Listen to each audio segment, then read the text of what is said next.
Généralement, c'est plutôt à partir des mangas que les adaptations en films d'animation prennent forme. Pour les enfants Lou, Ame et Yuki, c'est pourtant tout l'inverse.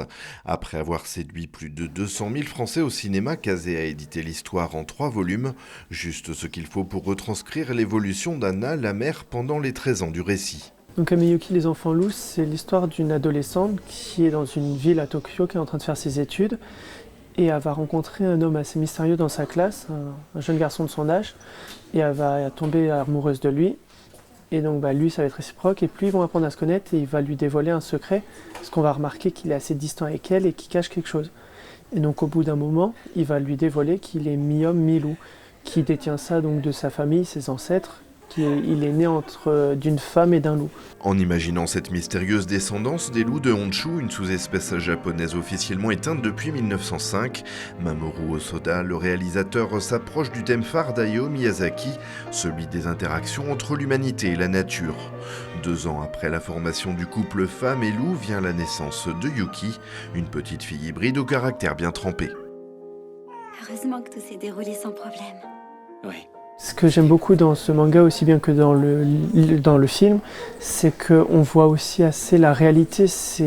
Ils ont vraiment réfléchi à l'idée d'accoucher un enfant loup. Donc la mère ne pouvait pas aller à l'hôpital, elle a dû accoucher chez elle, peur des complications. N'ayant pas vraiment de travail à côté, c'est le père qui chassait en étant un loup.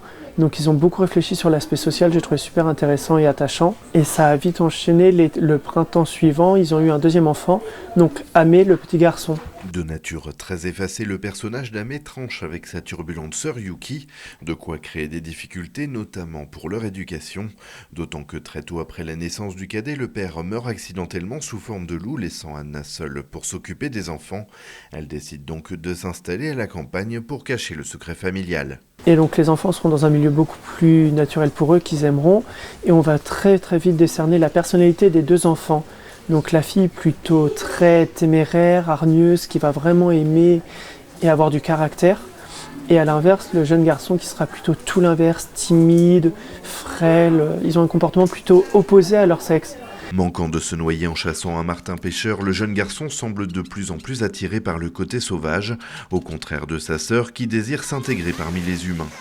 Côté film, la bande-son composée par Takagi Masakatsu force l'accent sur l'aspect sentimental du scénario, le tout accompagné d'une finesse d'animation hors pair entre dessins traditionnels réalisés à la main et techniques 3D modernes.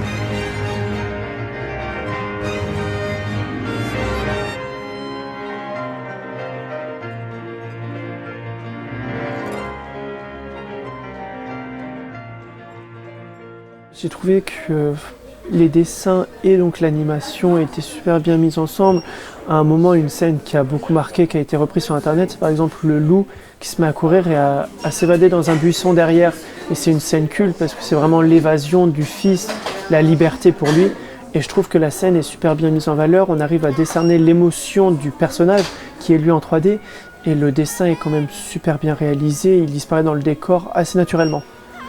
Il y a peut-être des défauts comme partout, mais moi, d'ensemble, je trouve qu'il a été très bien réussi. Et puis, quelques mois plus tard, j'ai vu cette sortie. Je me suis empressé de l'acheter pour comparer, j'adore comparer.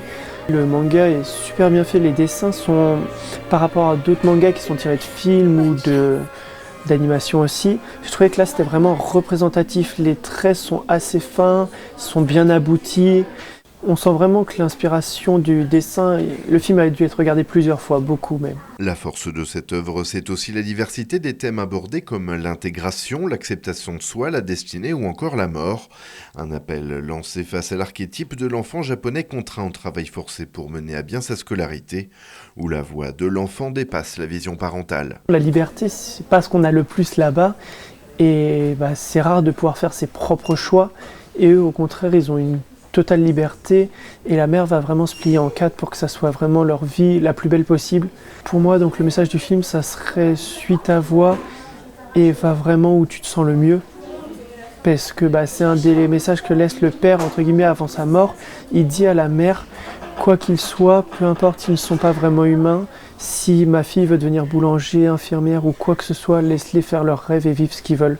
Classée dans la catégorie seinen, l'œuvre semble plus largement destinée à tout public avec plusieurs degrés de lecture, aussi bien pour les enfants, ados ou adultes.